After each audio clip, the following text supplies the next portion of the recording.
sabes cómo le...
Hasta luego, Beto. Ah, gracias.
Hola, buenas tardes a todas y a todos. Bienvenido al foro Análisis de las Reformas al Poder Judicial.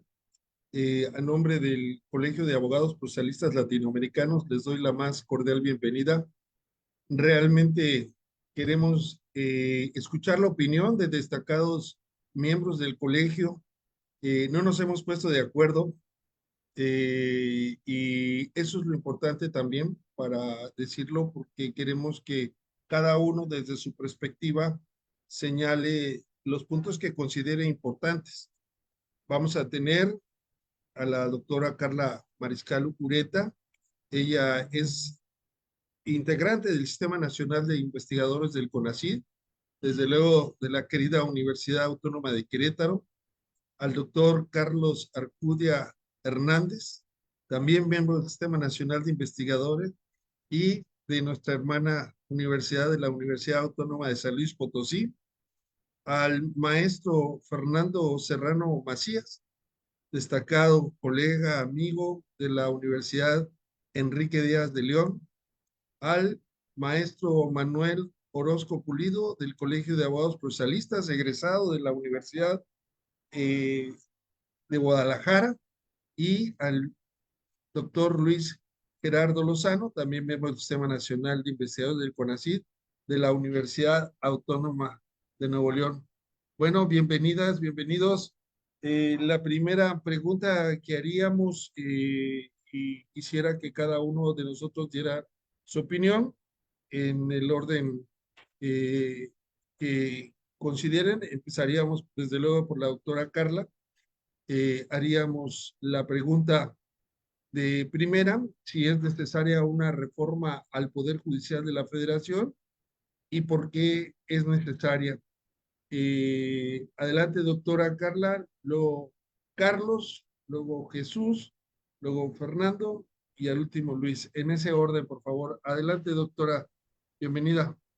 Gracias, doctor Alfonso. Antes que nada, pues saludo a mis compañeros de mesa, que son grandes amigos ya desde hace mucho tiempo, a Jesús, a Carlos, a Fernando, al doctor Luis y por supuesto a ti y a Neidali, que nos está acompañando en la parte técnica de la transmisión. Es un gusto para mí estar con ustedes y con todos los que nos están viendo y escuchando a través de las redes sociales, ¿no?, del Colegio de Abogados Procesalistas de Latinoamérica.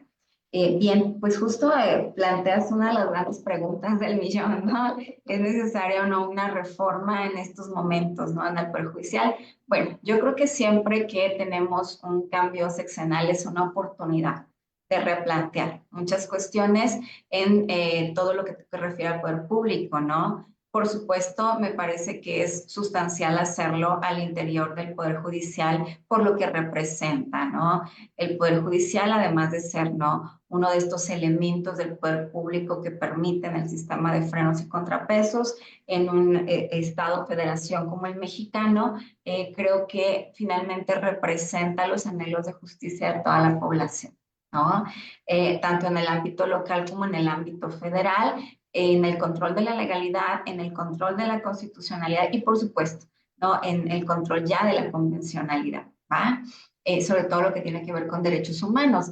Entonces son, me parece, quienes ocupan los diferentes cargos del Poder Judicial, representantes de esta aspiración de justicia que tiene el Estado mexicano y, por supuesto, toda la población. Ahora, aunado a esto, que me parece que independientemente que hoy se esté planteando, no por quien pertenece a esta fracción política que ha ganado la presidencia de la República, creo que pues debería ser obligado, ¿no?, de quien llegue a ocupar este cargo cada 6 años. Pero además de eso, pues hay una estadística que no podemos dejar de lado, que es la tasa de impunidad, ¿no?, que tenemos como percepción a nivel nacional. Aunado me referiría yo a la tasa de corrupción que tenemos a nivel internacional, en donde desgraciadamente el Poder Judicial pues no está exento, ¿no? Y además de ello tenemos áreas de oportunidad en los mismos procesos que siguen al interior de todos los tribunales del país. tanto en la esfera de la legalidad como en la esfera de la constitucionalidad. Vaya, el propio juicio de amparo, pese a que es una herramienta fundamental, pues sí, me parece que tiene muchas áreas de oportunidad hoy día y por supuesto los demás procesos de orden constitucional. Entonces, para mí, creo que sí es un momento propicio para replantearnos una reforma al Poder Judicial. Ahora, la gran pregunta es ¿hacia dónde o cómo? ¿Qué tendría que reformarse? ¿No? Que bueno, creo que es el área de la discusión de foros como en el que estamos el día de hoy. Claro, muchas gracias, doctora Carla Mariscal. Yo preguntaría al doctor Carlos en esa misma mecánica si el Poder Judicial de la Federación ha dado lugar a que haya un cuestionamiento y que implique la necesaria reforma. Y algo también muy interesante sería aprovechar la coyuntura porque se habla únicamente de la forma de seleccionar a los jueces. Creo que tendríamos que aprovechar esta coyuntura y que se escucharan cosas de fondo también, que sería muy interesante. Por favor, Carlos. Buenas tardes a todas y a todos. Muchas gracias, doctor Alfonso, por la gentil invitación, a Neidalí, pues por las cuestiones de logística, que es la mano invisible, pero no del mercado, ¿verdad? Saludo a la doctora Carla, al doctor Luis Gerardo, al maestro Fernando y al maestro Jesús Manuel. Pues mire, doctor, creo que, bueno, en línea con lo que decía la doctora Carla que me antecedió, sí, sí es necesaria una reforma. Ahora, ¿quién es culpable? ¿Quién es culpable? Pues yo creo que la evolución misma pues de nuestra sociedad. Incluso ahorita estamos teniendo, les voy a poner un ejemplo muy presente, que estamos viendo ahorita mismo. Ahora mismo estamos discutiendo en un foro virtual, o sea, ya la virtualidad llegó para prácticamente todo. Yo creo pues creo que la justicia está en formato todavía analógico, ¿no? Ya nada más con eso. Ahorita me puse a leer estoy estudiando algo de smart contracts, por ejemplo, los contratos inteligentes. Esos ya se ejecutan solitos en blockchain, etcétera, etcétera. Entonces, pues creo que, o sea, las propias circunstancias. Ahora, sobre lo que dice usted, creo que ha dado usted el clavo. Se está haciendo mucho ruido, es una apreciación personal, no representa el sentido de la Universidad Autónoma de San Luis Potosí, sino el propio, como académico, en la forma de elección de los juzgadores. Bueno, eso sin duda alguna hay que discutirlo. Pero efectivamente puede ser una reforma o debe ser una reforma pues de mayor calado. Yo estuve colaborando con el Poder Judicial de Bolivia en el año 2010 y en el año 2011, que ellos tuvieron la transición a la República Pluriétnica y Pluricultural del Estado boliviano, del Estado de Bolivia, y pues el Poder Judicial estaba buscando precisamente cómo reestructurarse a partir del marco de la ya constitución, de la constitución aprobada. Y pues bueno, hay un par de productos, uno que es estructuras de administración de justicia en estados compuestos, están en internet los dos, y la formación judicial, ambos coordinados por el doctor Iván Arandia Ledesma, que cuando eso coordinaba el Poder Judicial, encabezaba la cuestión técnica del Poder Judicial, es un buen amigo. No grabando a mis interlocutores. Entonces, pues también había una cuestión para empezar la formación de los jueces, les interesaba mucho cómo capacitar a los jueces. Hay otra cuestión, y ya que estamos recurriendo mucho a Bolivia, y es que en Bolivia hay una jurisdicción específica para pueblos originarios. Aquí, pues dice el artículo segundo que se les respetarán esto y lo otro, pero pues yo creo que tienen que pasar por la justicia occidental. De hecho, hay un artículo que acaba de publicar el doctor Iván sobre esta cuestión y también las cartas municipales. O sea, hay que respetar vamos a decir, las cuestiones municipales, que esas vienen desde la colonia, ¿no? Aquí al municipio desde mi punto de vista, se le han quitado muchas pues de su esencia que tenían desde la colonia y que sigue teniendo en España. Es interesante, ¿no? Entonces, pues yo creo que hay bastante tela de donde cortar. Amén, también otra cuestión. Ahora lo estamos viendo en las reformas que ha habido últimamente a las leyes mercantiles, y yo soy mercantilista, que ahora ya todo puede ser electrónico, ¿no? O sea, ¿cómo vamos a mudar a esos formatos electrónicos más allá del expediente electrónico? ¿Sería cuánto, doctor? Muy bien, muy bien. Ahora, la cuestión también es lo siguiente. Le preguntamos al maestro Fernando, que tiene ahí un nombre Salvador. Ahorita le voy a cambiar su nombre, que me imagino que tiene problemas para conectarse.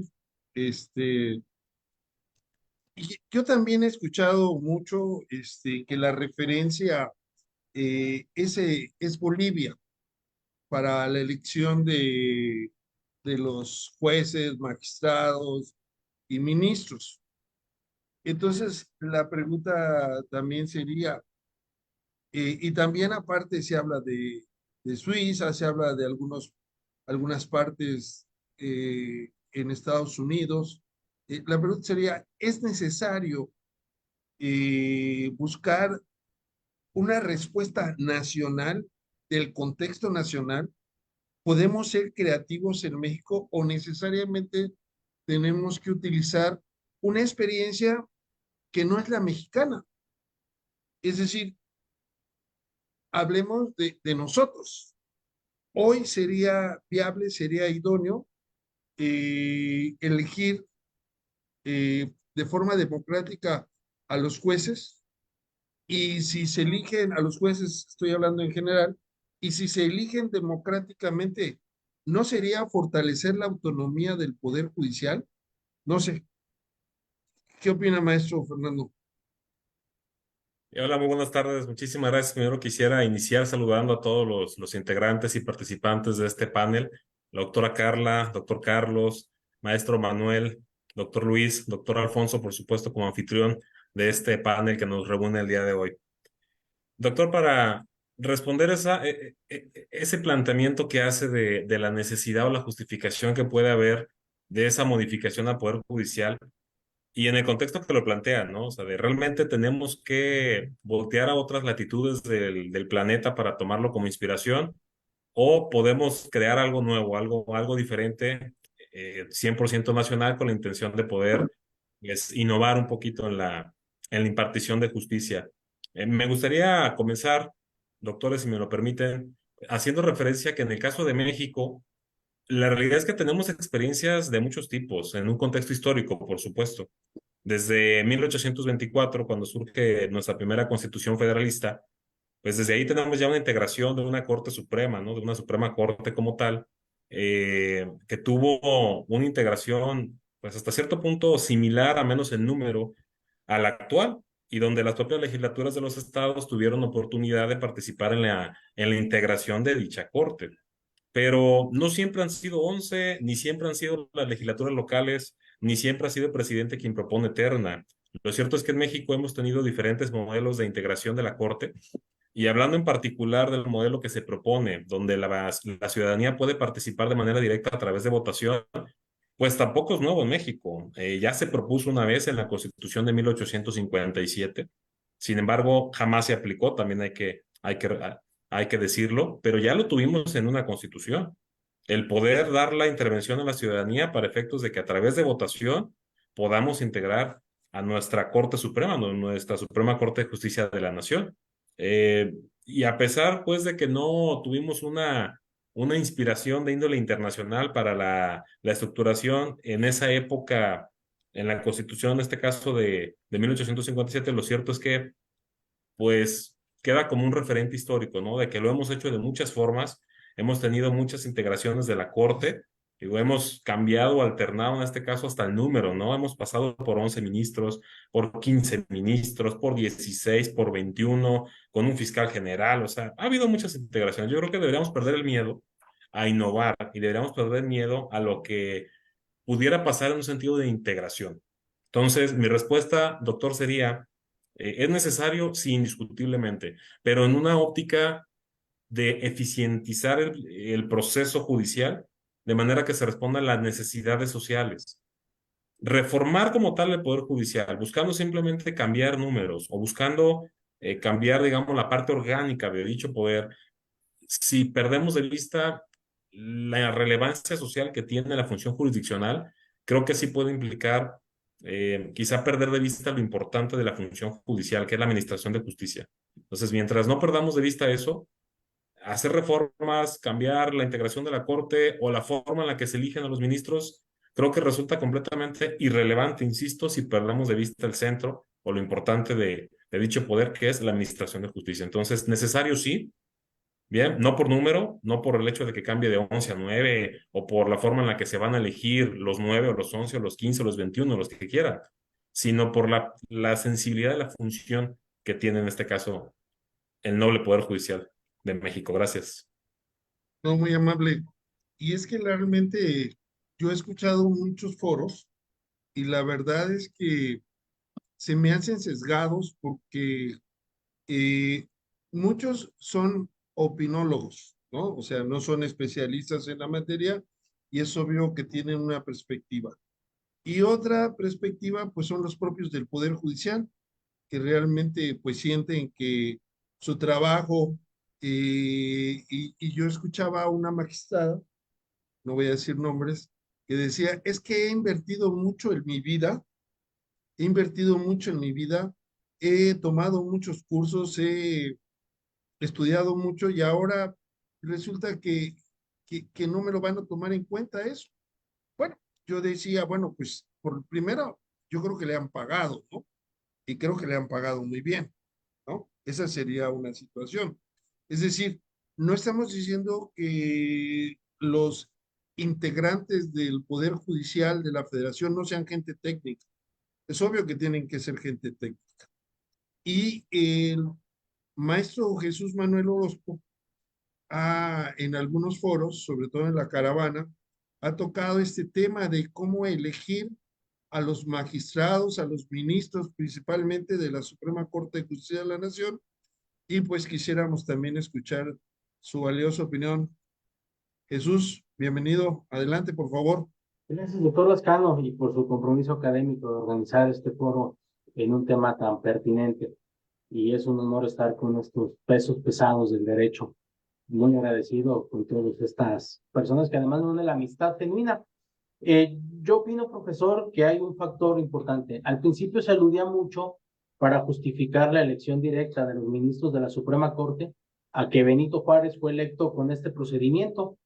Y ciertamente el Benemérito de las Américas es una fuente de inspiración democrática para este país.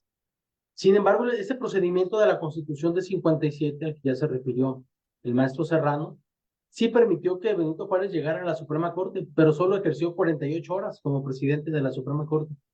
Posteriormente renunció a ella y en esa Constitución, cuando se derogó la figura del vicepresidente, se permitía que el presidente de la Suprema Corte fungiera como un presidente interino de la República, de manera que al haber sido derrocado el entonces presidente, pues ejerció como presidente interino don Benito Juárez. Entonces, y también en ese momento la Suprema Corte no necesariamente se integraba por magistrados. Cuando había una elección indirecta, era a ojos del electorado si la persona que iba a resultar elegida para cubrir una vacante en la Suprema Corte tenía conocimientos técnicos en materia jurídica y si era acreedora de la confianza que se le diera en el voto. Evidentemente, hoy, 200 años después, esto ha corrido mucha agua debajo del río. La justicia constitucional es un problema muy técnico. El juicio de amparo es difícil de litigar. De hecho, es una gran crítica que se hace, la alta tecnicidad que se ha generado en este procedimiento, que impide que los derechos humanos sean cubiertos y garantizados de manera eficaz. También se incorporaron las controversias constitucionales con una mayor hipótesis de procedencia a partir del 95 y se desarrolló como un medio abstracto de control de constitucionalidad, las acciones de inconstitucionalidad.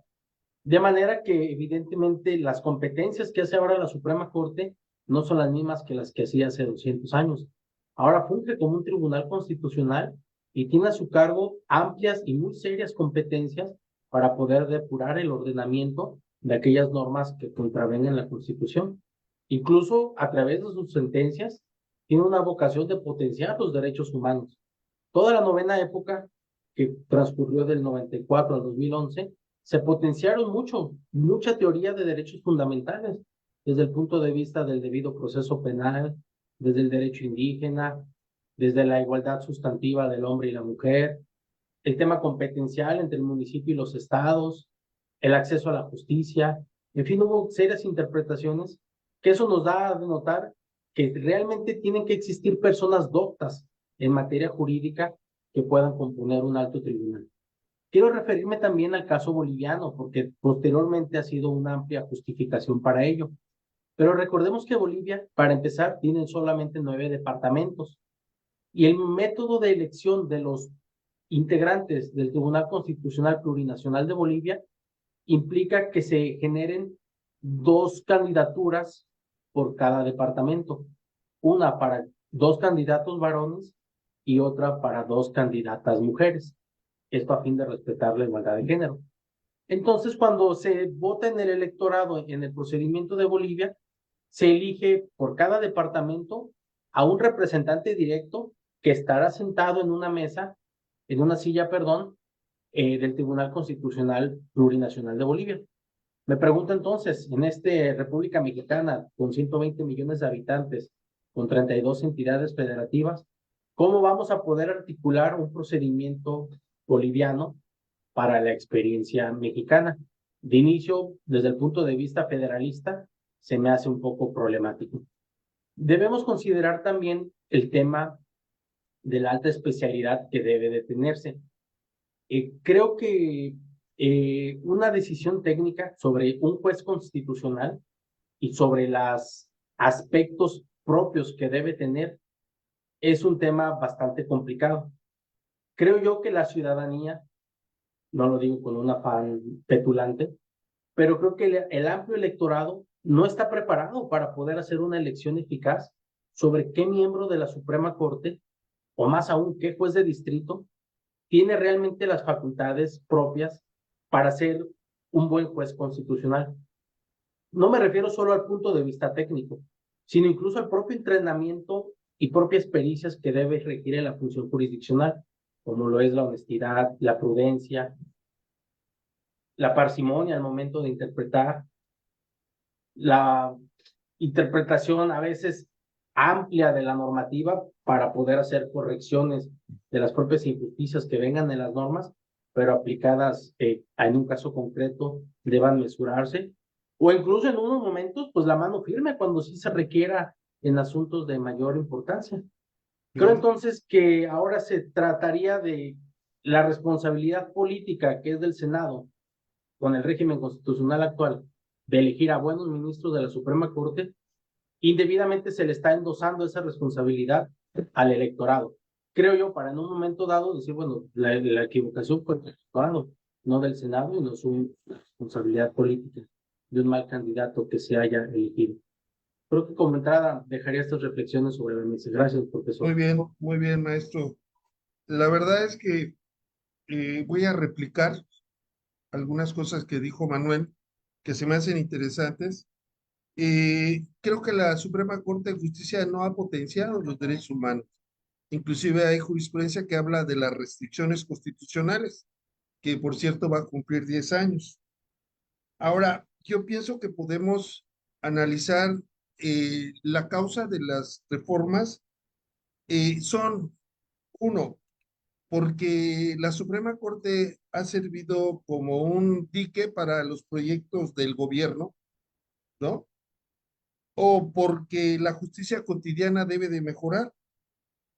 Ahora, damos a entender, y eso también creo que es una falacia, que los que han integrado la Suprema Corte de Justicia, los ministros, son gente de probada honestidad y son gente técnica, porque han llegado líderes de los partidos políticos. Entonces, ¿cuál es el mecanismo realmente para lograr una mejor justicia? Y pues queremos escuchar al doctor Luis Gerardo Rodríguez Lozano desde la Sultana del Norte. Por favor, doctor, bienvenido. Buenas tardes, doctor Alfonso. Pues primero que nada, muchas gracias por la invitación y igualmente saludo con aprecio a todos los compañeros de la mesa, con aprecio y respeto y y muy valiosas observaciones que he estado escuchando de todos. Respecto de tu pregunta, yo, pues primeramente quisiera señalar que en el artículo 94 de la Constitución, pues ahí está apartado de todo la regulación en cuanto al Poder Judicial Federal, ¿no? Sobre cómo, pero creo que es importante lo que tú señalas, ahí hay un requisito de qué requisitos deben reunir los ministros de la Corte al momento de ser nombrados. Pues ahí creo que los requisitos son muy pobres. Creo que se podrían agregar más requisitos de formación y de profesionalización de los ministros de la Corte para que tengamos ministros pues con una mejor formación técnica. Es lo que yo podría decirte. Muy bien, doctor, gracias. Y sí sería interesante potencializar ahora sí los requisitos, ¿verdad? Los requisitos y recordemos que estamos viviendo, como ya lo dijo también el doctor Acudia, en una época ya diferente. Estamos hablando de inteligencia artificial, inclusive en muchas profesiones se dice que van a ser sustituidas por la tecnología, entre ellas se cuestiona la posibilidad de que haya abogados o asesores o consultores de inteligencia artificial. En esta segunda ronda, preguntaríamos si las condiciones están dadas para que lo que se pretende llevar una reforma, y recuerden que aquí tenemos una situación muy importante, porque yo decía que si la reforma era motivo principalmente de que el poder judicial había detenido muchas de las leyes impulsadas por el gobierno todavía actual, o eran realmente para mejorar la justicia.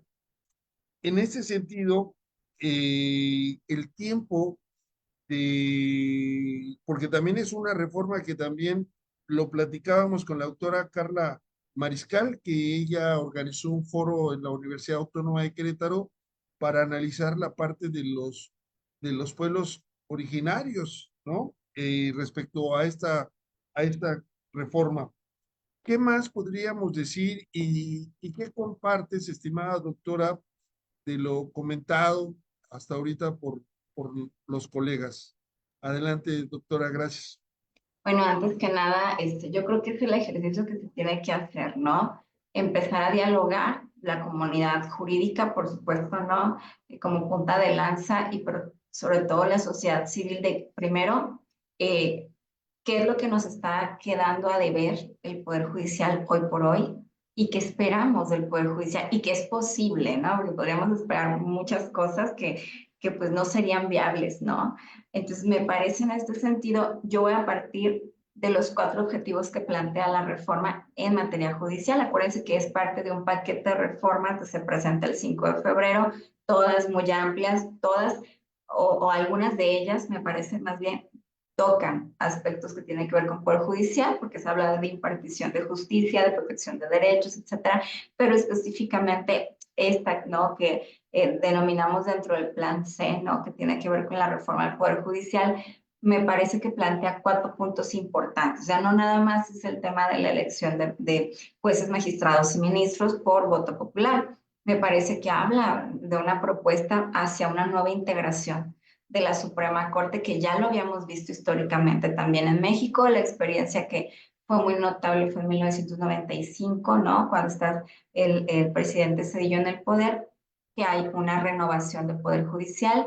Y aquí me parece que quizás la preocupación más grande, sobre todo es de los miembros que están hoy día en Poder Judicial, ¿no? ¿Qué va a pasar a nivel laboral con ellos y con sus derechos, ¿no? Y creo yo que sí se diseña un programa en donde se pueda respetar, ¿no?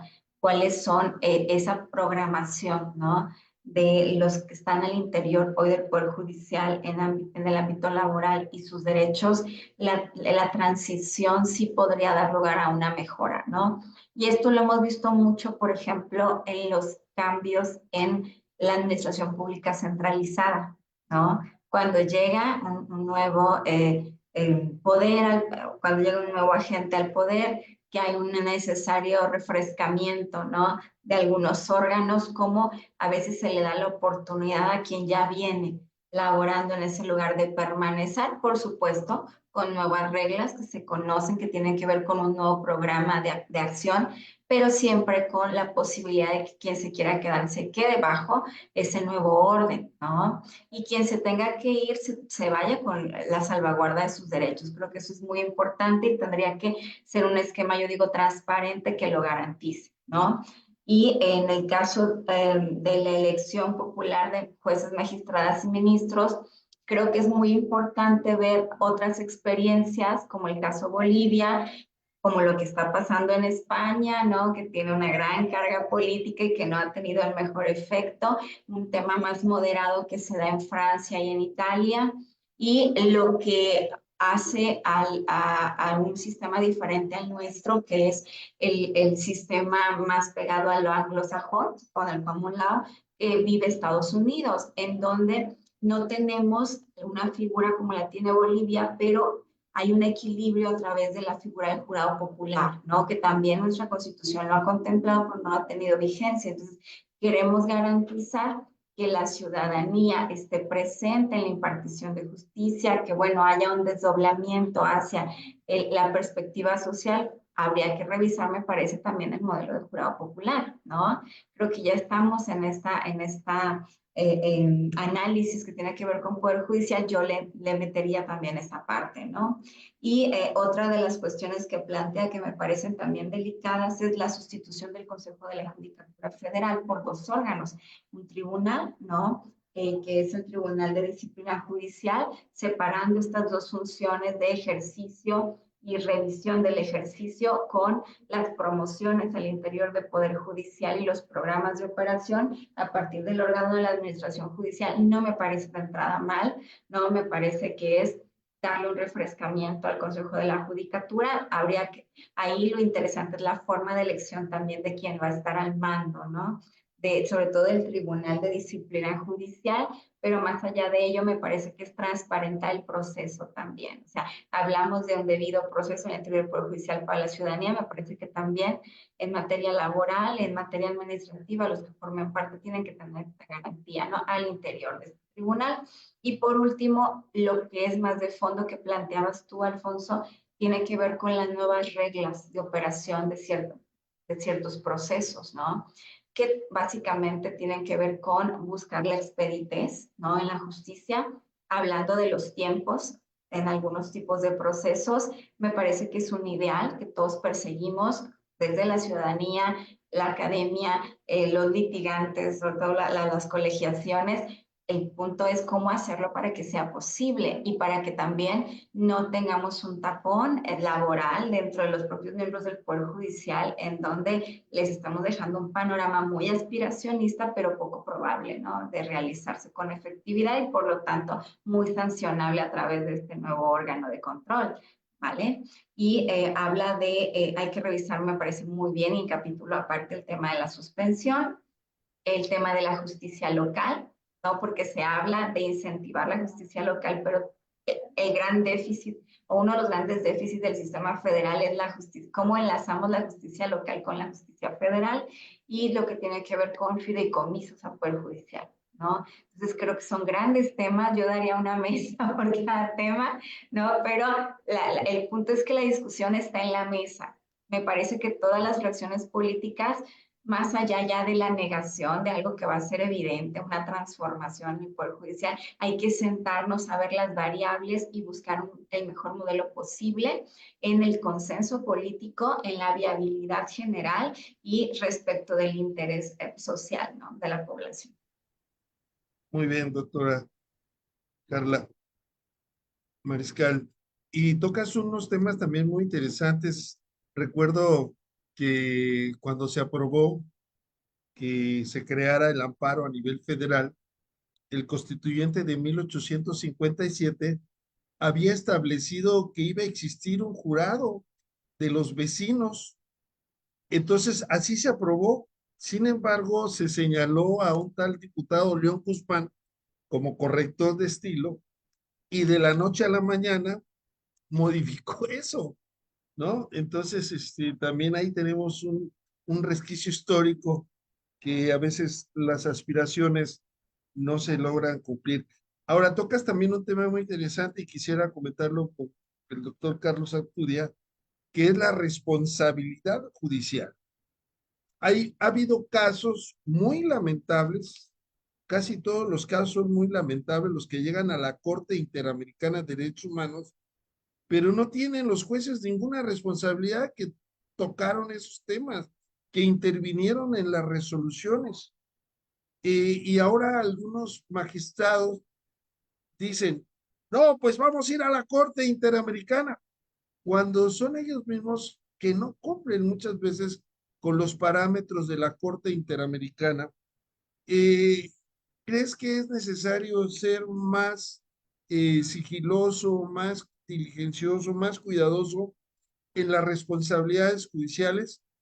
¿O crees que estamos bien como estamos, estimado doctor Carlos Arcudia, cuando la presidenta o presidente de la Suprema Corte también encabeza el Consejo de la Judicatura? Adelante, Es, doctor Carlos. doctor, bueno, nuevamente, buenas tardes a todos. Mire, les voy a platicar una anécdota, y sí fue verdad. Yo tengo un amigo que ya no está aquí, que llegó a juez de distrito de aquí de la localidad de Ciudad Valles, porque le dio un amparo a una aerolínea que creo que se llamaba Aviación de Chiapas S.A., se llamaba Viaxa. Y aquí no tenemos ni aeropuerto, pero bueno, el juez de distrito anterior pues lo removieron por haberle concedido esa suspensión, ¿no? Entonces, hablamos un poquito, sí, efectivamente, yo creo que cuestiones de responsabilidad, pues habría que pues plantearnos, ¿verdad? Porque bueno, aunque los jueces evidentemente resuelven, pues vamos a pensar pues lo mejor posible, ¿verdad? Apegándose a determinados criterios, pues a veces sí se pudiera incurrir pues en responsabilidad, ¿no? Y no hay criterios claros. También digo, a guisa de ejemplo, conocí a una persona que trabajó muchos años en el Poder Judicial de la Federación, era titular de un juzgado, y pues bueno, hay un problema, ¿verdad? Allá en Yucatán, yo soy de Yucatán, hay un problema, libera a unas personas que no debió de haber liberado, y obviamente, bueno, se hace la rebambaramba, y pues bueno, se corrige esa situación, pero a él pues lo cambian de adscripción y pues ya después se jubiló, ¿verdad? Entonces, estas formas a veces, pues, ahora sí que sigilosas de resolver las controversias, de resolver las cuestiones de responsabilidad, pues yo creo que abonan muy poquito a la transparencia. Y les voy a decir algo, digo, creo que todos nosotros estamos en la docencia, pues en estos enfoques innovadores de docencia que nos toca a nosotros dar clase, al docente también se le evalúa. O sea, nosotros también tenemos responsabilidad, nosotros también tenemos que prepararnos y pues eventualmente asumir pues las consecuencias de nuestros propios actos, sin que por supuesto, ¿verdad? Penda sobre los jueces la espada de Damocles. Pero, pues fíjense ustedes, hay una forma digo, también platicando con una amiga que fue jueza en el Estado de México y después se dedicó a la academia. Ella hizo su tesis doctoral sobre la subjetividad en la función jurisdiccional. Y yo dije, ay, pues bueno. Me dice, bueno, es que el juez no es una máquina de impartir justicia. Y bueno, la subjetividad, precisamente yo pensé, ay, dije, ay, bueno, pues se va a tentar el corazón del juez. No, ella abordaba la subjetividad porque decía que los jueces, y es así, a los propios jueces al interior del Poder Judicial los evalúan en conforme cuántas sentencias se les confirman y cuántas se les revocan. ¿Y qué es lo que qué criterio tienes que seguir? Por los criterios que emiten los superiores. De hecho, pues todos los juzgados de federales tienen una persona encargada del sistema, no me acuerdo cómo se llama el acrónimo del sistema. Hay un sistema donde van cargando todos los criterios de la corte, de los tribunales, que son obligatorios, porque si resuelven en contra de un criterio nuevo, les puede ir, pues les puede ir un poquito mal, ¿no? Entonces, sí, a lo mejor lo que convendría es transparentar ese sistema de disciplina, porque existe, y pues hacerlo a lo mejor un poquito más explícito.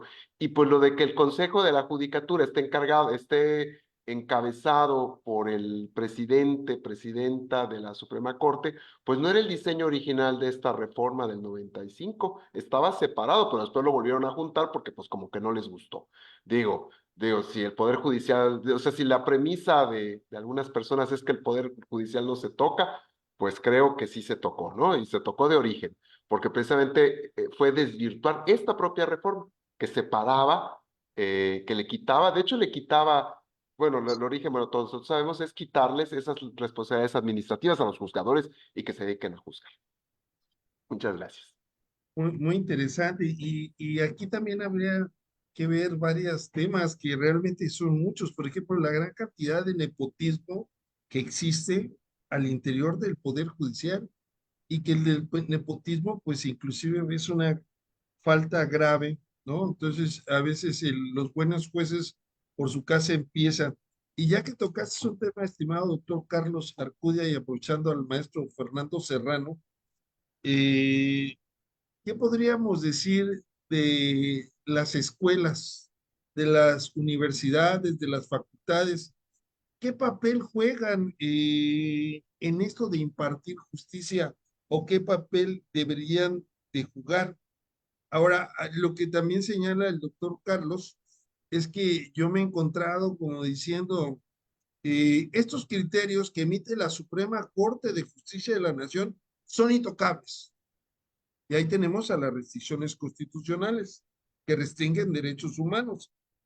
¿Y qué pasa con las obligaciones que tienen los jueces de aplicar el control difuso de convencionalidad?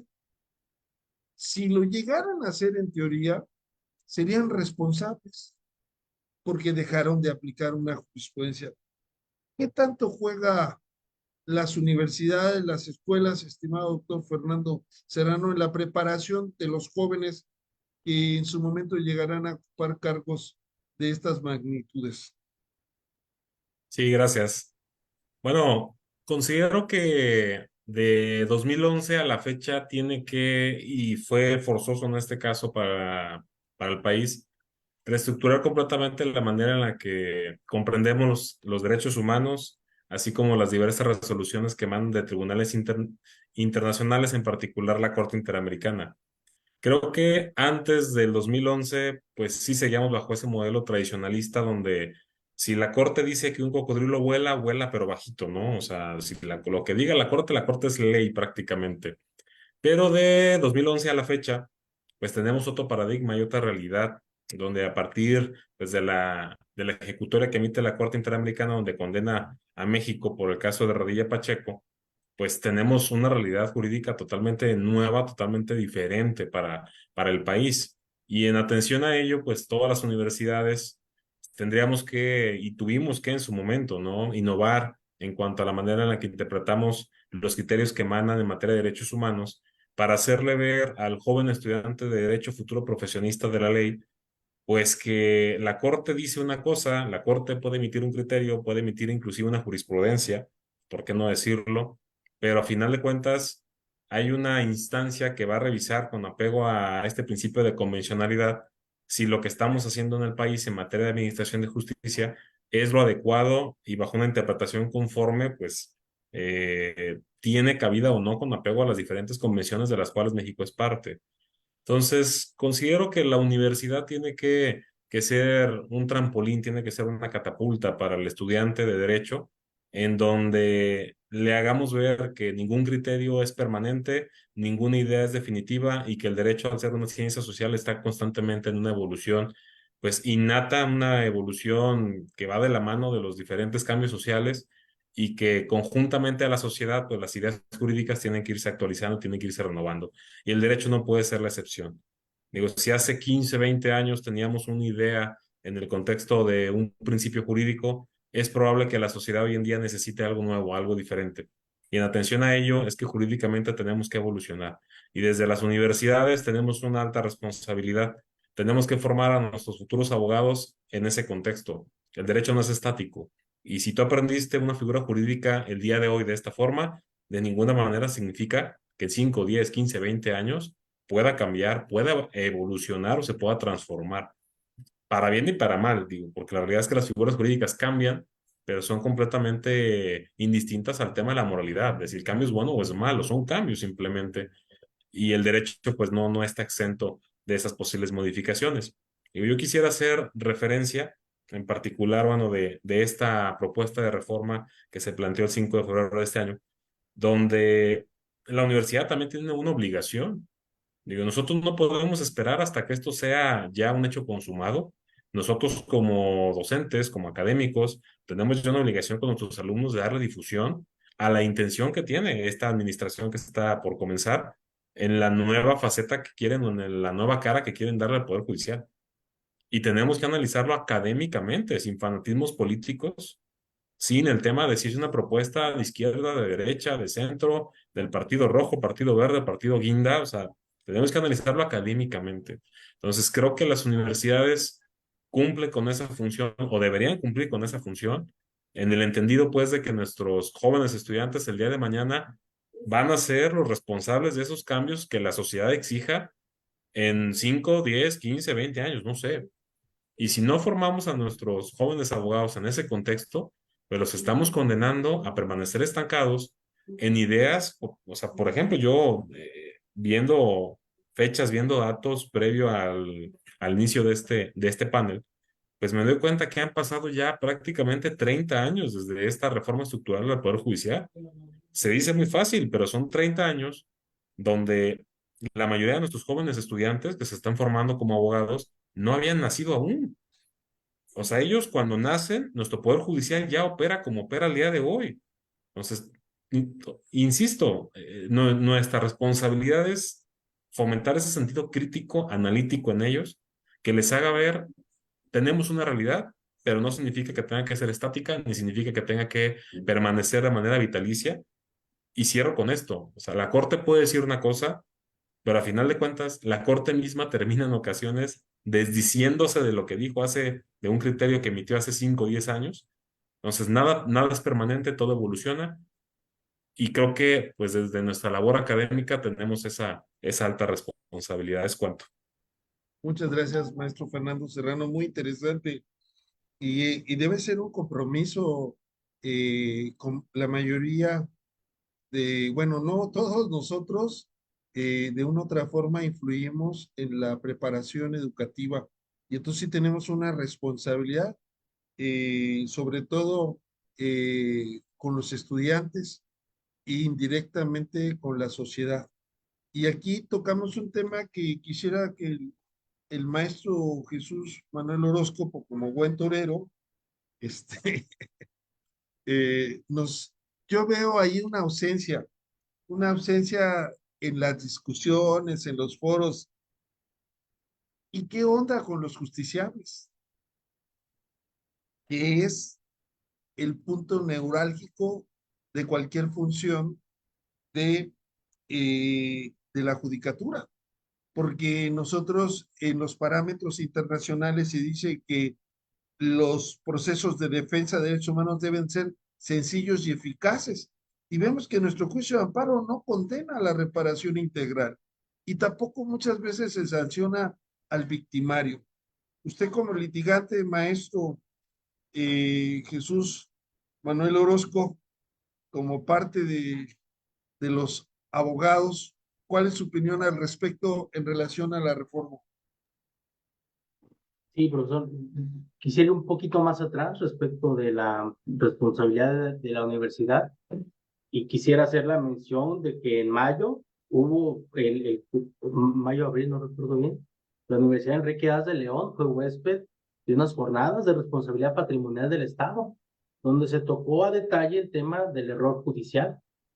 Siempre los jueces pareciera que no se equivocan y que por su autoridad y porque lo dicen ellos, son la última palabra y dicen verdades reveladas, pero no es así. Los jueces cometen errores de manera constante y el error judicial debe ser reparado y debe implicar una indemnización. Y creo que en la medida en que haya indemnizaciones o que incluso el juicio de amparo, voy más allá, que el amparo no tenga solamente un efecto declarativo, sino que también condene a una reparación eficaz, en términos del artículo 63.1 del Pacto de San José, pues así las autoridades se la pensarán dos veces al momento de vulnerar derechos fundamentales. Y en efecto, profesor, creo que en esta reforma judicial el justiciable quedó un poco olvidado. Se pretende hacer un cambio orgánico en la composición de la Suprema Corte, sobre todo en la manera en la que son elegidos sus integrantes, así como de magistrados y jueces federales, pero no hay mecanismos que amplifiquen la justicia sustantiva. Decía bien la maestra doctora Carla Mariscal que la justicia local está olvidada. La mayoría de procedimientos que afectan día a día a las personas provienen precisamente de asuntos que corresponden a los poderes judiciales de las entidades federativas. La justicia penal, que es la que corresponde al mayor número de delitos, robos, homicidios, extorsiones, corresponden a las fiscalías y a los jueces locales. Temas de arrendamientos, la justicia familiar, la justicia mercantil, de la que el profesor Carlos Arcudi es un experto. Bueno, ahí hay jurisdicción concurrente federal y local, pero la mayoría de asuntos se ventilan en el fuero común. No se ha tocado esos procedimientos. ¿Cómo poder maximizar y hacer más eficaz la justicia? Incluso yo considero, profesor, que debe haber un tema presupuestal. En la medida en que en las constituciones de los estados haya un presupuesto al Poder Judicial ya fijo, de algunos puntos porcentuales del presupuesto de egresos de cada entidad, podrá maximizarse el acceso a la justicia, porque se podrá construir más juzgados, más salas de mediación, se podrá contratar a más funcionarios para de una vez abatir el problema del rezago, o incluso tener mecanismos alternativos donde de manera eficaz puedan sentarse dos contrapartes a poder dar una solución pacífica y armoniosa a su asunto. Ese es un punto también que como operadores jurídicos debemos reflexionar. Siempre nos encanta agotar toda la jurisdicción, porque sí. Si un asunto en primera instancia, aunque esté bien resuelto, pues siempre por protocolo se va a la apelación y después al amparo directo, o incluso se busca una revisión ante la Suprema Corte, con el fin de agotar todas las instancias y que el asunto no termine. Debería haber incluso, profesor, en esta reforma, tocar el tema de la colegiación de abogados. Es indispensable la colegiación y la certificación de los profesionales del derecho para que no existan estas trabas que existen. Muchas veces la ciudadanía tiene la impresión de que el Poder Judicial es corrupto, pero esos cohechos suelen ser un mecanismo que usan los malos abogados para pedirle dinero a su cliente y decir que van a corromper a un funcionario cuando la verdad es dinero que va a sus bolsillos. Ese tipo de cuestiones, profesor, debería existir no solo este tribunal de disciplina judicial que se está promoviendo en la reforma, sino un tribunal de disciplina de la abogacía o tribunales de ética profesional que realmente estén funcionando y que puedan ser eficaces para sancionar a los malos servidores, a los malos abogados litigantes. Solo finalizo con un punto, profesor. Este tribunal de disciplina judicial implicará que se revisen y se sancionen a los malos juzgadores. Pero hay un punto que siempre ha sido el dolor de cabeza en las quejas que se interponen frente a los jueces, que es que cuando hay cuestiones de legalidad debatibles, no se puede determinar si hay una responsabilidad. Entonces, en esos puntos grises es donde queda mucho ámbito de impunidad, porque un juez puede sobreargumentar un punto jurídico en una sentencia para disfrazarla de legalidad, y finalmente cuando se va a los consejos de la judicatura en una queja, pues no prosperan porque dicen, bueno, es que es una independencia judicial. El juez resolvió fundadamente a como lo consideraba oportuno. Creo que si se van a introducir un nuevo tribunal de disciplina judicial, deben introducirse nuevos conceptos sustantivos para que sí se pueda evidenciar cuando una sentencia es injusta, es desproporcionada o hay una notoria desviación de la legalidad y que sí pueda ser materia de una sanción. Gracias, profesor. Muy interesante, la verdad es que el hablar también de la responsabilidad de los abogados es un tema también toral, porque de una u otra forma los abogados somos los auxiliares de la justicia, pero también vayámonos más abajo, mi querido Jesús Manuel, porque muchas veces sucede que los peritos se venden y vemos dictámenes que son contrarios a la ciencia y a la técnica. y no vemos responsabilidades para los peritos. Es decir, el sistema de justicia está plagado de muchos errores, de mucha falta de ética, hay que decirlo de nosotros los abogados. Estoy hablando de manera general, pero también de los demás operadores jurídicos. Y entonces, si queremos que los jueces tengan responsabilidades, pues también tenemos que empezar por nosotros. En ese sentido, estimado doctor Luis Gerardo Rodríguez, ¿crees que dividiendo al área administrativa de un tribunal disciplinario sea un avance cualitativo para mejorar la administración de justicia? Adelante, Luis, por favor.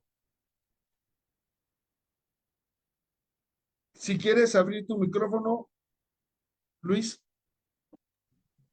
adelante. Listo. Ven. Pues, ¿cómo decirte? O sea, yo pienso que muchas cosas son positivas, viables, pero también hay que ver cómo se operan. Por decir, mira, el Consejo de la Judicatura Federal, pues se ha convertido en un elefante blanco eso.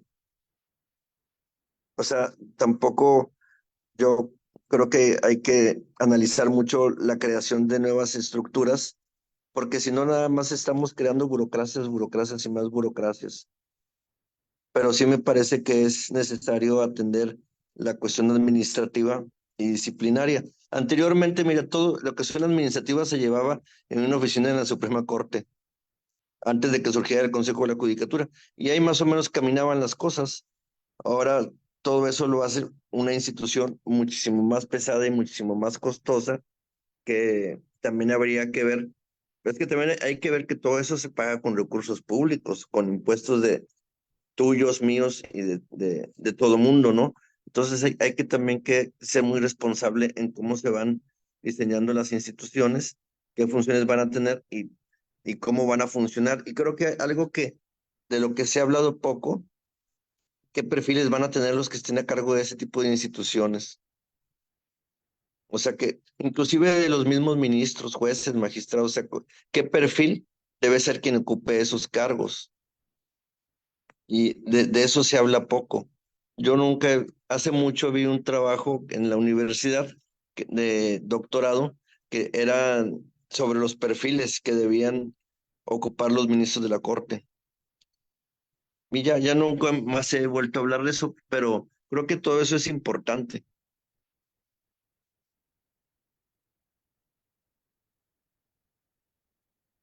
No Muy te escucho, interesante, Alfonso. muy interesante, Luis. Eh, Realmente a veces complicamos las cosas y creamos estructuras que son un lastre para la administración y tampoco crean una funcionalidad mejor. Voy a pedirles finalmente, para concluir, porque si no, no vamos a concluir, que en 5 minutos cada uno nos dé la conclusión, que no será la conclusión, estoy seguro, porque todavía hay mucho que pensar. Y fíjese, eso también me gustó mucho la participación de todos, porque cada uno tiene una perspectiva y vamos viendo que es como construir un edificio y cada quien va haciendo observaciones en diferentes pisos, pero que en última instancia estamos hablando de una estructura necesaria para operar mejor. Adelante, doctora Carla Mariscal, por favor. Muchas gracias, doctor Alfonso. Bien, pues después de escuchar a todos mis compañeros, yo creo que me quedo más enriquecida, ¿no? Con los grandes debates alrededor del Poder Judicial. Yo repito que es una gran oportunidad, ¿no? Para la sociedad en general y sobre todo para todos los juristas, para poder de alguna manera construir un nuevo Poder Judicial que nos dé resultados distintos, ¿no? Por ahí nos dicen que si queramos cosas diferentes hay que ver las cosas diferentes y hacerlas de manera distinta, ¿no? Entonces, creo que tenemos que partir desde donde quizás ha sido no la mejor manera para plantear el rumbo de la Suprema Corte y de todo el Poder Judicial, ¿no? Desde las decisiones del Ejecutivo, del Legislativo, ¿no? Sobre todo el Senado de la República y, por supuesto, el grado de intervención, de la responsabilidad ciudadana que también tenemos, ¿no? Desde los representantes que se eligen en cada uno de los otros poderes, como en esta oportunidad que nos está brindando para formar parte de un nuevo rumbo en el Poder Judicial, ¿no? Creo que no es un tema acabado, por supuesto, tendremos finalmente reforma y como se plantee al final, tendrá que seguirse revisando y será un punto de partida para nuevas discusiones al interior del Poder Judicial, porque si hablamos, por ejemplo, de una nueva conformación de lo que hoy es el Consejo de la Judicatura por estos dos órganos, como quiere, finalmente había que plantear un nuevo reglamento, una nueva ley orgánica, vaya, del Poder Judicial, ¿no? Con las nuevas reglas de operación. Cada una de las nuevas reglas procesales que se están planteando habla de una reconfiguración, por ejemplo, del modelo de amparo o de otros mecanismos de control constitucional e incluso quizás tengamos que plantearnos también la forma en cómo estemos dividiendo los distritos judiciales, ¿no?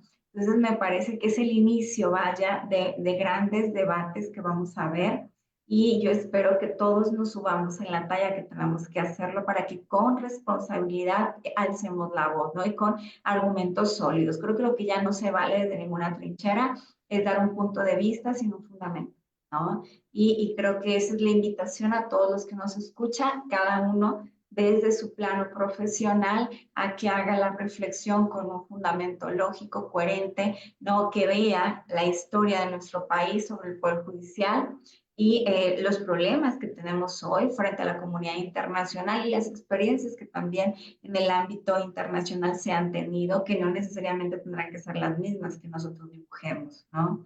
Entonces, con ese mensaje me quedo y les envío un gran abrazo a todos. Gracias.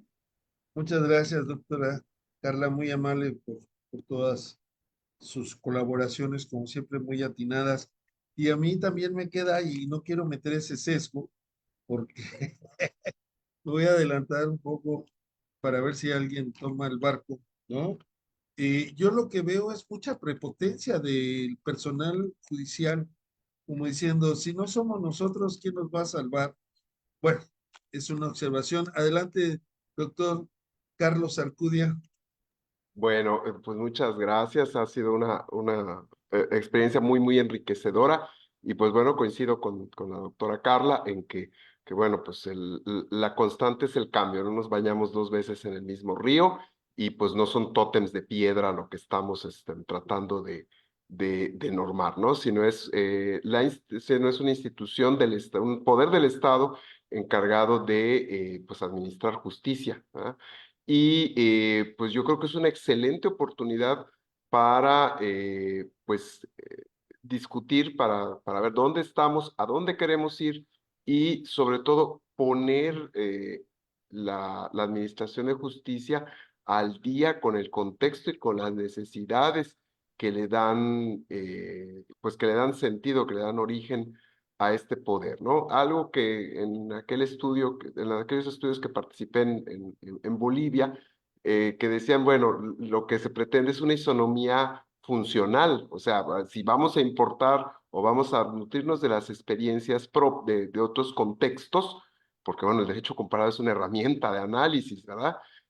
Hay que hacerlo de forma funcional, no de imitar. Y si no, pues bueno, digo, para muestra un botón, se llama Suprema Corte de Justicia porque es Supreme Court of Justice, aunque debería ser Corte Suprema, es al revés, pero bueno, se copiaron el nombre tal cual de la Constitución de los Estados Unidos de Norteamérica, ¿no? Y pues los ministros son ministros, cuando el ministro es chiquito y el magistrado que es el grande es el chico, o sea, es lo que les puedo decir, el propio lenguaje, ¿verdad? Está, y pues bueno, ahí hay áreas hay áreas de oportunidad, ¿no? De llamarles magistrados a lo mejor a los ministros, ¿no? O jueces bueno, sepa Dios, ¿no? Pero les digo, dejar un poquito esa isonomía por imitación y hacerla funcional, que es un poquito adaptar a nuestro contexto, ¿no? Porque bueno, pues creo que es una oportunidad y celebro pues iniciativas como estas, doctor, pues muchísimas gracias, que nos congrega usted pues precisamente para discutir con base en, más que en una opinión, pues en un conocimiento jurídico científico. ¿ah? Bueno, que al final es divulgación, ¿verdad? Pero pues con bases teóricas, ¿no? Sin que la teoría sea algo así como, les repito, venerar al tótem de piedra. Sí, Bueno, pues claro. muchísimas gracias. Yo siempre he dicho que los prácticos necesitan mucha teoría, ¿verdad? Porque si no se tiene esa teoría, pero también me acuerdo ahorita, Carlos, de lo que mencionas, aquí en Chiapas tuvimos un tribunal constitucional, inclusive era una referencia de todos los que estudiaban derecho procesal constitucional, estuvo 11 años, lo tuvieron que cerrar porque no tenía trabajo, nadie presentaba controversias, porque si presentaba una controversia o una acción de inconstitucionalidad, pues la parte más delgada, pues hasta ahí llegaba, ¿no? Y lo más lamentable es que lo cerraron y nadie habló del Tribunal Constitucional, una mala imitación, y también, aparte, los magistrados de ese tribunal eran los que ganaban más y tenían más personal a su disposición. Eran 7 magistrados que realmente eran los super magistrados, que no sirvió en la realidad para nada. Y ese es un problema de andar imitando. Estimado maestro Fernando Serrano, por favor, adelante. Gracias, doctor. Bueno, a mí me gustaría concluir mi intervención haciendo una reflexión sobre algunos puntos relevantes de la reforma, a manera de interrogante, ¿no? Digo, hay muchas cuestiones que en la iniciativa que presenta el presidente de la República dentro de este paquete de reformas denominado como Plan C, en lo que refiere al Poder Judicial, pues no están del todo definidas. Asumo que tendrán que venir posterior trabajo legislativo en leyes secundarias. Y quisiera referirme a uno de esos puntos finos, insisto, como interrogante o quizá un poquito como crítica a esta reforma, ¿no? Ciertos puntos sensibles de dicha reforma. Primero, la reducción de ministros de 11 que actualmente tenemos a 9, bueno, pudiera representar un ahorro si lo queremos ver económicamente. Sin embargo, aquí la inquietud es que pues, la reducción no viene únicamente en el tema del número de integrantes de la Corte, sino que viene generado como consecuencia de la desaparición de las dos salas. O sea, la iniciativa es desaparecer las dos salas y que trabaje la Corte únicamente en pleno, muy al estilo como se hizo en 1824, 1836, inclusive en el 57, ¿no? La realidad es que las salas aparecen a partir de la promulgación de la Constitución actual. Tendríamos que ver cómo, en un sentido orgánico, el Poder Judicial va a distribuir las cargas de trabajo entre los 9 ministros y no va a haber salas. Digo, recordemos pues que tanto la primera como la segunda sala tienen competencias distintas en relación a materia. Asumo que, aunque no está definido, pues el Pleno cargaría con esa responsabilidad. Ese es como el primer señalamiento. Segundo señalamiento, hablando de los ministros. Bien, viene la reducción de 11 a 9. El tema también del salario, que creo que va a ser algo que en particular para los funcionarios actuales del Poder Judicial de la Federación, pues es un tema muy relevante para ellos. La realidad es que con la reforma pues se está topando el salario al límite de la figura del presidente de la República y es un cambio sustancial, es un cambio radical, inclusive si lo vemos desde la óptica de las prestaciones económicas de los ministros actuales, donde por concepto de salario pues al día de hoy están percibiendo una cantidad cercana a los 300,000 pesos, 315, 314,000 pesos aproximadamente. Y eso va a ser materia también de análisis de qué tan viable sería en este caso reducir casi 2/3 los ingresos de los futuros ministros, ¿no? Y hasta qué punto económicamente puede representar esos riesgos en temas de no comprometer la integridad de la Corte. Digo, es un salario elevado, por supuesto, no discuto eso y más si lo comparamos en el contexto internacional. Por ejemplo, si hiciéramos un ejercicio, como bien comentó el doctor Carlos, de derecho comparado, si comparamos lo que ganan, por ejemplo, los jueces constitucionales o ministros o magistrados, el nombre que tengan a nivel internacional, lo cierto es que en el caso de México les pagamos bastante bien a nuestros ministros. Digo, el caso español, solo por poner una referencia, o sea, los jueces constitucionales españoles están ganando una cantidad cercana a los 220,000 pesos de manera mensual, entonces hay una diferencia importante, ¿no? El caso, por ejemplo, colombiano, donde si hacemos la homologación del peso colombiano al peso mexicano, percibirían aproximadamente 170,000 pesos. Entonces, nuestros ministros son bien pagados. Tendríamos que plantearnos qué va a generar el hecho de reducirles el salario, pues prácticamente 2/3 de lo que están percibiendo actualmente y cómo puede comprometer eso el funcionamiento ético, si lo queremos ver así, de la Corte. Después, me gustaría también hacer referencia a la cuestión pues, de la cuestión del control del funcionamiento del Poder Judicial. Este tribunal es un nuevo tribunal de disciplina judicial encargado, pues, de la revisión del funcionamiento del Poder Judicial. Marca plazos que también ya hizo referencia la doctora Carla, un tanto románticos, utópicos en ciertas perspectivas, ¿no? Por ejemplo, señala que los procesos en materia fiscal tendrán que ser resueltos en un plazo no mayor a 6 meses, o los penales en no mayor a un año. Entonces, yo quiero ver cómo este tribunal de disciplina judicial pues va a tener que sancionar, digo, siguiendo los parámetros actuales. Bien, yo espero que la tecnología venga a marcar un antes y un después en la impartición de justicia gracias a esta reforma. Yo esperaría que se incorporaran los nuevos elementos que permitan agilizar los procesos, como pueden ser desde audiencias virtuales hasta jueces virtuales que puedan resolverlo de trámite, ¿no? Y dejarlo de fondo a los juzgadores, digamos, en vivo y a todo color, y quitar carga de trabajo de manera que podamos cumplir con esos plazos, porque si no, la imposición de sanciones administrativas en manos de este nuevo Tribunal de Disciplina Judicial pues va a ser pan de cada día. Entonces también quedo ahí un poquito a la expectativa de ver qué herramienta le van a brindar al juez para agilizar su trabajo, para evitar principalmente la imposición de estas sanciones. Otra cuestión importante que tampoco la reforma lo dice, deja libertad de las entidades federativas definir los mecanismos de elección. O sea, no define quién va a proponer a los candidatos, cosa que sí se hace con el Poder Judicial Federal. Digo, recordemos que la iniciativa habla que en este caso el presidente puede proponer 10 candidatos, Cámara de Diputados 5, Cámara de Senadores otros 5, y el propio Poder Judicial propone otros 10 candidatos. No estamos hablando que van a competir 30 candidatos para efectos de ocupar una ministratura. Sin embargo, no van a poder hacer una campaña en términos políticos, van a tener únicamente espacios públicos. Entonces, yo creo que se van a tener que ir afinando esos detalles del proceso de elección popular. La realidad es que para la ciudadanía se viene un reto interesante en términos de responsabilidad ciudadana. Si escuchar 3 visiones, 3 candidaturas a nivel presidencia de la República resulta complejo, no quiero pensar qué va a hacer el ciudadano común y corriente al escuchar 30 propuestas diferentes para una sola administratura. Y sumémosle que no únicamente se va a competir una administratura, se va a competir la administratura, se va a competir la magistratura y hasta la judicatura de manera simultánea. ¿Cuántas candidaturas va a escuchar el ciudadano para poder decidir quién será su próximo ministro, quién será su próximo magistrado de un tribunal colegiado o quién va a ser su juez de distrito? Entonces creo que hay retos y creo que hay puntos que tenemos que reflexionar en cuanto a la incorporación de esta reforma. Sin embargo, cierro con esto.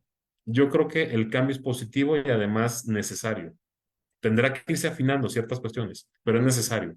La sociedad exige una nueva forma de impartir justicia que sea mucho más eficiente, que sea mucho más rápida y que permita lograr la recuperación de la confianza en las instituciones y de esa manera intentar bajar un poquito fenómenos inclusive hasta vinculados con la violencia. Entonces, yo cierro con esto. Muchas gracias por la invitación. No, muchas gracias por apegarse al tiempo que se le dio. ¿No? Mira, mi querido Fernando, no se ve aquí, pero aquí traigo mi regalo que me dieron en la Universidad Enrique Díaz de León, haciéndole Una disculpa si me publicidad. extendí, la verdad es que me emocioné, No. me disculpo de antemano. Quiero hacer unas precisiones, mi querido Fernando Serrano. Fíjate que la ministra Batres tuvo un meeting, lo transmitieron en YouTube y yo tuve la oportunidad de verlo y dice que el sueldo real de los ministros mensual es de 590,000 pesos. O sea, pero ese es el tema también, Fernando, no hay transparencia, no sabemos realmente cuánto gana y no estamos hablando de los sueldos de los magistrados, que lo que es seguro que rebase lo que gana el presidente. Ahora, se habla no del pleno, de la sala superior, ¿no? Ya no va a haber pleno, va a haber sala superior. Y algunas críticas es que se pierde la especialización. Bueno, yo pregunto, la primera sala que se dedica a civil y penal, ¿no son materias completamente diferentes? la civil y la penal, y lo resuelven los mismos ministros. Ahora, la reducción del salario de los servidores públicos en general fue una reforma que impulsó el presidente Felipe Calderón. No es una reforma que haya impulsado el actual presidente, inclusive ya pasó hasta Peña Nieto. Entonces habría que ver ese artículo 127 si se reforma o se cumple con él. Y yo creo que las campañas creo que también no hay que ver que deben de ser actos públicos, manifestaciones, sino que tenemos medios electrónicos como estos para conocernos, puede ser a través del canal de la propia corte, donde conozcamos. A mí sí me gustaría conocer quiénes son los interesados en ocupar cargos judiciales y cuál es su trayectoria antes de tomar una decisión que nos va a afectar a todos, no solamente a algunos en lo particular.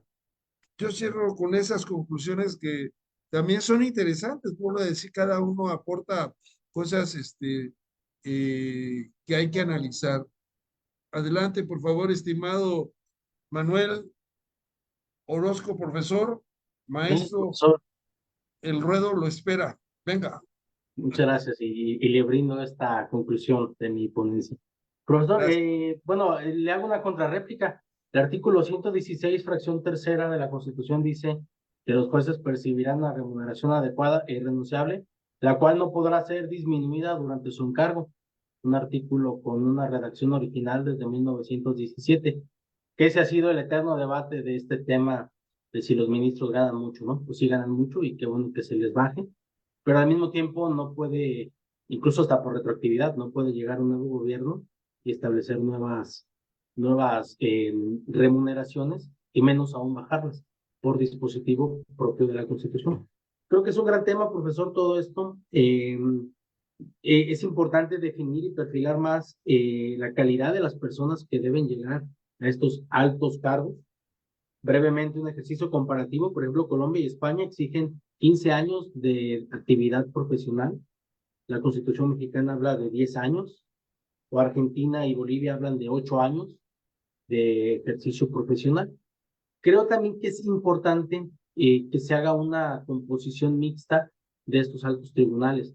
Es decir, deben existir, creo yo, por bloques, un bloque de profesores de derecho, un bloque de magistrados o jueces de carrera y otro bloque de profesionistas relacionados con las materias jurídicas, como fiscales, como abogados o como funcionarios de la administración pública federal o estatal inclusive. Creo que todo esto para la interpretación máxima de la Constitución que realiza la Suprema Corte o el Tribunal Constitucional debe de complementarse.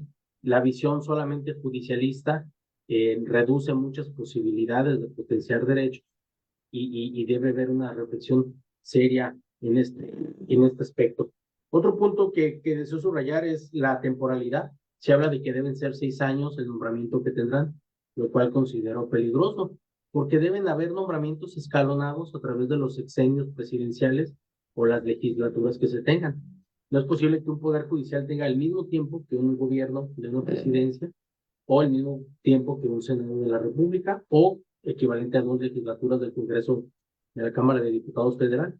Creo que debería extenderse un poquito más, tal vez a 9 años, para que el ministro que llegue al cargo tenga esa tranquilidad de poder resolver los asuntos con más independencia, sabiendo que su cargo no depende del vaivén político del sexenio para el que fue nombrado, sino que se puede extender un poco más.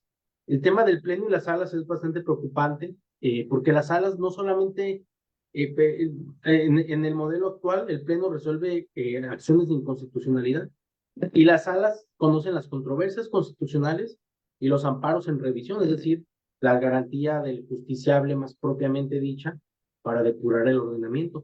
Creo que al desaparecerse las salas, se va a tocar bastante el amparo en revisión, van a llegar menos procedimientos individuales a la Suprema Corte, lo cual, ¿cuál va a ser la consecuencia? Que se descarguen a los tribunales colegiados. Pero esto generará un problema de seguridad jurídica, porque habrá más interpretaciones divergentes entre diversos tribunales colegiados y puede mermar la seguridad jurídica. Y pues finalizo agradeciendo, profesor, su esfuerzo por hacer este tipo de congresos. Nos ayudan mucho a reflexionar, a nutrirnos de las buenas ideas de los colegas y mando un saludo y un abrazo a todos los que participan. Aprendí mucho en esta mesa de trabajo. Gracias. No, muchas gracias. Y nada más una aclaración, la reforma plantea 9 años para los ministros y 6 años para los jueces, ¿no? Y los jueces se podrán reelegir, ¿no? En el caso de los ministros, no, solo una ocasión.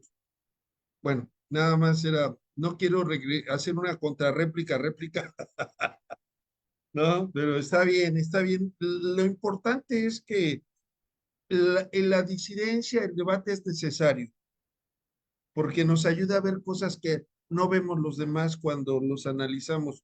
Por eso es importante que se escuche, pues sobre todo al foro jurídico. Y para ello vamos a terminar con la conclusión del maestro doctor Luis Gerardo Rodríguez Lozano. Por favor, Rodríguez Lozano, querido amigo, adelante, por favor. Ok, muchas gracias, Alfonso. Pues con el gusto de estar aquí participando con todos ustedes. Estoy muy agradecido y ha sido muy confortable estar aquí este mediodía con todos ustedes. Pues he escuchado todas las participaciones y yo quisiera empezar retomando un poco las palabras del profesor Serrano que yo comparto cuando el profesor al final dice que es necesario esta reforma judicial para recuperar la confianza del Poder Judicial en la ciudadanía. Y yo de ahí partiría, o sea, la reforma tiene que darse. Entiendo que algunas cuestiones no les guste a los miembros del Poder Judicial Federal, más cuando se tocan sus intereses, pero estoy de acuerdo, o sea, la sociedad ya no confía en ellos y eso es algo que desde ahí se tiene que partir para, como dice el profesor Serrano, entrar a la reforma porque se tiene que recuperar la confianza y la confianza, la única forma de recuperarla es mediante una reforma adecuada, ¿no? Ahora, creo que no todo lo que se propone me siembra mis dudas, ¿no? Por decir, lo de la elección no me termina de convencer, porque yo te preguntaría, ¿con qué criterio vamos a votar? Mira, no conocemos ni al diputado de nuestro distrito muchas veces. Es Eh, cierto. es- es- entonces, ¿con qué criterio vamos a elegir a jueces, magistrados y ministros? Y suponiendo que todos los presentes de aquí y pues todos los miembros de una u otra forma de la judicatura, tanto como desde estudiantes, maestros y profesionistas del Poder Judicial y de otras disciplinas jurídicas, pues tengamos a lo mejor un poquito más de criterio, pero un poquito más, no mucho, porque ¿cómo nos vamos a conocer? Entonces, yo creo que de ahí no me termina de convencer porque con qué criterio, sin con qué criterio votamos muchas veces en las elecciones presidenciales, locales y, es- y demás, pues yo preguntaría con qué criterio vamos a votar acá. Y también otra cuestión que no me termina de convencer, o sea, ¿cómo los vamos a votar? Pero ¿hasta qué punto vamos a estar votando por algo que realmente apoye, ¿no? Al bien común? Eso de la votación porque yo soy de la idea de que no se le tiene que consultar toda la ciudadanía, o sea, ¿por qué? ¿Por qué tenemos que consultarle toda la ciudadanía?